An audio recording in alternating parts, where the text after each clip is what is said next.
Hello and good afternoon and welcome to the YBMB Show that we, as those of you who follow us, we run live Mondays, Wednesdays and Fridays. And we talk on Mondays about transforming the body, so all things body. And Wednesday we talk about mindset and all things mind. Friday we talk about business. And and very often I invite a guest on who sort of gives us a different perspective.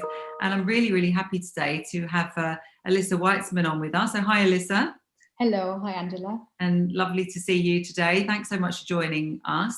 And we're going to talk about mindfulness in particular. And to give a little bit of background about Alissa from my perspective, I met Alissa a few years ago now through my daughter, actually. And Alissa has worked for many years in financial services internationally, but primarily in Switzerland. I was very happy that she's participated in a recent season of YBMB as well. So I've got to know Alissa quite a bit more. She has a business, which I just want to make sure I get this right. So I'm going to read this little bit, if that's okay, Alissa. And then obviously you can fill us in on the details. But Alissa is a certified coach and a certified mindfulness trainer for a mindfulness program called Search Inside Yourself. And that's why I wanted to read it, because it's the leading mindfulness program in the world, and it was born at Google and in the corporate world, I ought to say. And so off the back of that, and I know, you've implemented it widely and you've seen the successes. So she's founded a business called Flate, and you can tell us what that stands for. To basically, extend the implementation of this particular program because you've found it so powerful. So, have I missed anything in your background, first of all, and then we'll sort of jump straight into it? Any other details? Tell us a little bit more about yourself that I've not mentioned. Yeah, no, thank you, Angela, and also thank you for having me. So all correct. I've worked in organization and people development primarily, and also worked in consulting for BCG and brought into mindfulness there. And I just founded Flate, which is a company delivering mindfulness trainings, and Flate stands for flow state. So it's really supporting organizations and how they can bring mindfulness and emotional intelligence to their employees. Yeah, fantastic. So mindfulness, we were having a little chat beforehand, and you and I have sort of discussed different aspects of it on the YBMB program over the last few months. But it's become ever more sort of familiar in people's consciousness. I think they called it emotional intelligence. We've called it before. We've called it sort of mindset training. But what's your definition of mindfulness, first of all? How would you describe it? Yeah.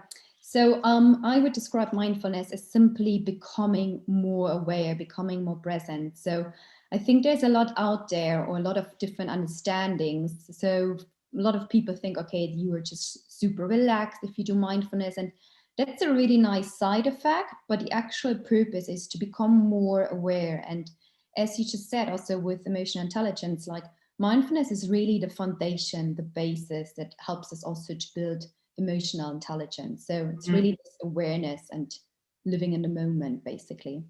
And why is that so important in business? Because, we have the skeptics, don't we? Sort of traditionalists, I suppose. You think, well, you take action and you become good at your job. And so why do you need all this woo-woo stuff? What would you say about that? Yeah, good question. So in my opinion, actually, the purpose of mindfulness is at the same time like the number one benefit. So becoming more aware and the becoming present in the moment is the benefit itself. So if we think about it, it has like spillover effects to other areas. So actually, some research found out we are mind wandering almost 50% of the time. So we are not really present in what we're doing. And if we become present, we can obviously therefore become more efficient at what we do. We can become more productive. So we can increase also the quantity and the quality of our output. And so this productivity increase is clearly also a benefit for using mindfulness in business.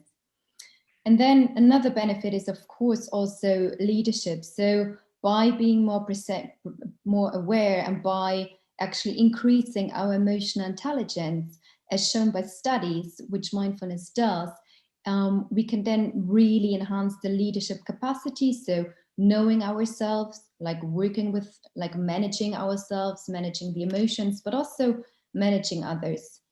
And lastly, I guess it's also like living a more happy, a more healthy life, which is of course very important, as we also discussed in the YBMB show, in private life, but has the spillover effect to business as well.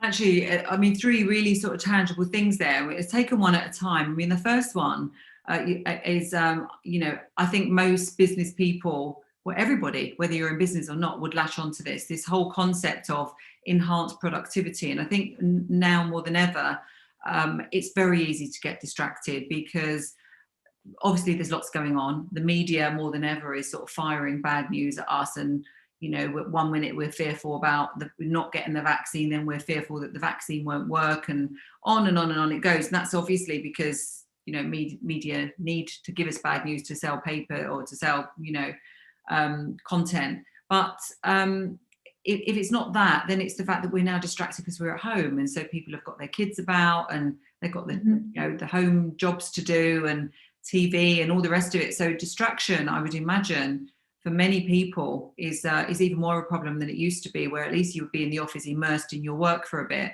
Are you finding that as well, that people are more distracted? And then you know, maybe we could get into sort of how you sort of go about tackling, helping people tackle it. Yeah, I fully agree. I mean, the world is a bit upside down at the moment, right? And the challenges we already have before COVID, actually, as in like work life and private life more and more blend, are like even increased with working from home. So yes, distraction was high already before that. It's now even higher, and with the constant availability. So in combination also with loneliness also being a factor now in COVID. And I guess there's certain things you could do in order to use mindfulness, particularly also now when working from home. So let's classify this maybe into two aspects. So one thing we always say is like there's this sort of dedicated practice. So you can take your time, you sit, let's say 5 minutes, 10 minutes a day, and you meditate. So it's really taking a few minutes out of your day, meditating, and this obviously then has spillover effects to others area in your life, which you also know, Angela. And for this, you can practice, let's say, in meditation where you focus more, let's say, on the attention to your breath, or you focus more on increasing awareness of your body. And it's really helpful to use also some apps here, or let's say the Muse headband, some wearables. And I can go a bit more into detail later. And then the other way is also how we can practice it is with integrated practices. So really some integrated practices in your day-to-day, which is super easy to do, which doesn't require a lot of time.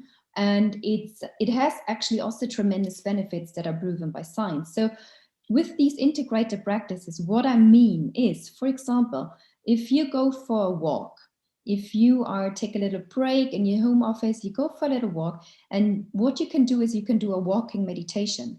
So really pay attention to your feet touching the ground. Or you can do the same with running. You could do a running meditation and integrate it. The other way is you can also, when working at home like right now, just take a moment and pause and take a really deep breath in and out. And it's something, it sounds super simple, but we rarely just focus on the breathing or on the breath, although we do it every second, basically. So that's something where you can do a little exercise to bring your awareness to just focus on the breathing. And another nice thing is like when we're all dialing into Zoom meetings all the time, and while you're waiting for the other person to join, is to just feel your fingertips on the keyboard. And that's like an awareness exercise. It's like a little body exercise that brings awareness into it. That's interesting. Yeah, I mean, you know, I suppose the workplace was becoming more conducive to mindfulness anyway. I know in my own business, you know, I actually ordered quite a few years ago now meditation lamps for all the different offices, and we set up a meditation corner. And much as people thought, you know, some people thought it was a bit sort of funny, what I'd learned myself is that you don't really meditate for very long to clear your brain, and I call it flutter brain. And you know, just like 5 minutes when you're in the office to sort of go, that's why I had the corner, but I know Google and many other companies do even more than that with beds and everything. But you just need literally a few minutes to focus on your breathing, close your eyes. And what I used to find, and what I do find, is that not only does it calm you down and put things in perspective, but new little ideas come in that you weren't even wondering about, and then all of a sudden an answer to something or an idea comes in. So there's so many benefits, and this all links to productivity, like you said. There's some science around it, isn't there? There are some stats around it that if people do practice this, they do become more productive. I mean, I know anecdotally, I know from my own perspective, but I don't know about the stats.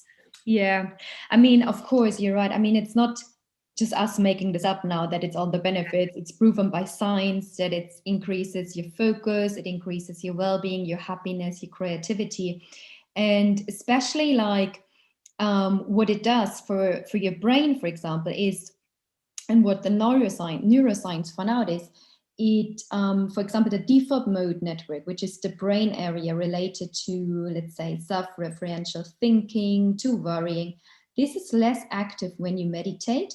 And your executive network, which is the front of your brain, basically the newest part of the brain, which is related to rational decision making, this is enhanced as well. So there is some tremendous benefits also that research clearly shows on the brain. And what, in terms of stats, what usually is a rough guideline when you can see the benefits is that you do it for, let's say, 8 weeks, a little bit of meditation, a few minutes every day, maybe 10 minutes every day, and you will see first benefits. And one thing to emphasize here, also with doing the meditation and starting practicing mindfulness, the key is really to do it more consistently than over duration. So also with everything what we do, with the exercise, with nutrition, there's no quick win. So I'd rather do it with, being consistent, and consistency is key here. So you can start simple and then you will see some benefits after a couple of weeks already if you do it consistently. It's like, as you said, it's like the same with the body, with weight training that we do on YBMB, which you're really good at, by the way, and nutrition and everything like that. There's just no quick hits. Is there? Anything worth having does require consistent implementation. It's quite hard to be consistent, but strangely, the more you do it, the more you want to do it. The less you do it, the less you want to do it. It's certainly a case of just trying to get into the streak, and then you don't want to break the streak. That's what I find. Exactly. It's very helpful. Yeah. Yeah, I agree. On leadership, so if you've got people listening to this, and obviously you go into businesses, and I know you consult with them on Zoom at the moment, and you're talking to leaders, what would be your recommendations to them to sort of get their team on board with mindfulness? What sort of advice would you give leaders and managers and department heads, and even mums and dads of kids, because they can, if they've got kids running around, I mean, why not sort of share? I certainly would have been sharing this with my children when they were younger. I think we used to do sort of a form of it. I used to sort of say things, okay, what was the best thing that happened today? And sometimes they'd sort of say, well, nothing good. And I said, no, but I just want to know the best thing, to try and get them to focus on gratitude and stuff. But what would be your advice to any type of leader, business or otherwise? Yeah, so I think what their leaders can do is certainly build a framework where employees, or make it easier for employees to incorporate mindfulness. And this can be through offering mindfulness trainings, or through offering certain mindfulness workshops in order to educate them. Because of course it's good to know the theory as a starting point, but then you really need to practice. And often those trainings and workshops really give an option to try out different practices and to find out what works for them. And besides the formal training, there's obviously, you could offer your employees some sort of app access. So let's say Headspace or Calm that you can make them or encourage them to use, or some sort of variables, also like the Aura Ring or the Muse Headband that give you some knowledge about yourself and support you with meditation. And I guess one way is also what you can do as a leader is simply, offer little slots for meditation, or a little break where there's no meetings, or to say we can start a meeting with a minute in silence, or with a little check-in to see how everyone feels today. And to also, what you just said with your kids, is a little mindfulness practice, because it promotes some reflection. So to really ask, okay, what did go well in this meeting, or what did go well yesterday, and to promote this gratitude. So I think the little check-ins, the little sitting in silence, or the little meditations can really also do kickstart some processes that can be very beneficial for employees. And then again, I think in general, it's also, leading by example, right? So meditating yourself and showing it, and also sharing about a bit about mindfulness definitely will help as well. Yeah, I do. When you go into companies and you start providing your services, do you run courses where people become accredited in mindfulness? Is it an accredited course, or is it a more of a consultation that you provide? So the course I do is usually, it's accredited in terms of the official Search Inside Yourself program. You get a certification for participation. I guess, Right. and I think if you're already a coach, you get some credits for the ICF, for example.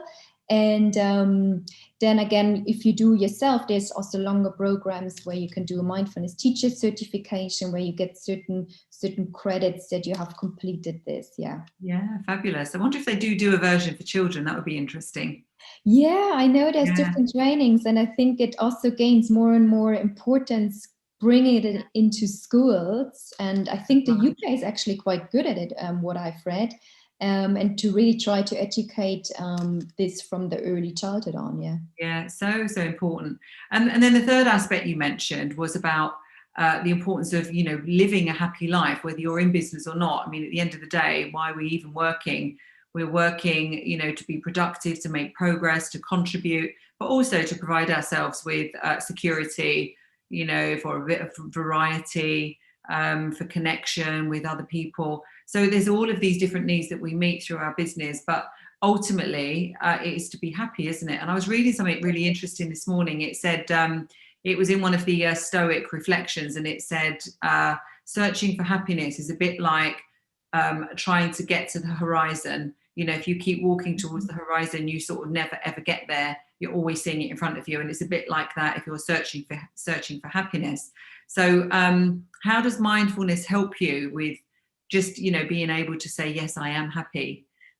Yeah, I think really mindfulness offers you a toolbox and practices that you can apply to many different aspects in order to create this well-being or this happy life. And these aspects can be, for example, improving stress, improving resilience, also working with self-acceptance, gratitude, optimism, and things like knowing your own values, improving the motivation, and knowing your intuition. So it's actually a really long list. And as we also know from research, those are the factors that eventually contribute towards happiness, right? It's not that, let's say, what is necessarily on your bank account. It's really the gratitude, expressing optimism, and the self-acceptance, and things like this. So yeah, I think so. This is really where mindfulness then contribute to making your life a bit, let's say, or improving the happiness, your overall happiness levels. And I've also read, like, there's only the happiness level per se it's genetics as well, but also you can increase it with those exercises. So I think, and obviously then it has a spillover effect towards your work life as well, of course. Of course, yeah. I mean, happiness is a really interesting subject because it's obviously impacted as well by your neurotransmitters, which in turn is impacted by what you eat, how you sleep, how much exercise you do. And so do you sort of cover those aspects of it as well when you're providing the consultation? Yeah, because it's all parts of the same puzzle, really, isn't it? Exactly. It all goes hand in hand. There's so many, let's say, spillover effects. It all goes hand in hand. And I think what is just important to mention is, like, it's not something esoteric or soft or anything. It's really like everything proven by research. And that's kind of the beauty and the power of it as well, that you can really change your brain and change your happiness levels and improve your productivity with mindfulness and with doing certain exercises. Well, it's exciting, isn't it, to know that? And this is, as you know, having been on YBMB, sort of the whole premise of the program, because I used to see, well, I'd be one of them myself, but I'd also see people in my business and business life where, people have got all the strategies, they've got all the education, they've got experience, and for whatever reason, they're still not enjoying their work, or they're frustrated, they're going home every evening not feeling satisfied with what they've done. And it was only for me when I realized, you know, when I went through the physical transformation and got a lot stronger physically, that I realized the impact that has on the mind. I know you've experienced that as well. And because unfortunately, you can have the best strategies, you can know exactly how to meditate and when to meditate and all of that. But if your external body is tired, your poor brain is just going to need, first and foremost, it's going to go into primitive state and it's going to say, okay, you know, don't go out and do that Zoom meeting. Don't try and start that business. It's just going to make you sit there on the sofa watching Netflix, feeling anxious, because that's what the primitive part of our brain is there for, to protect us.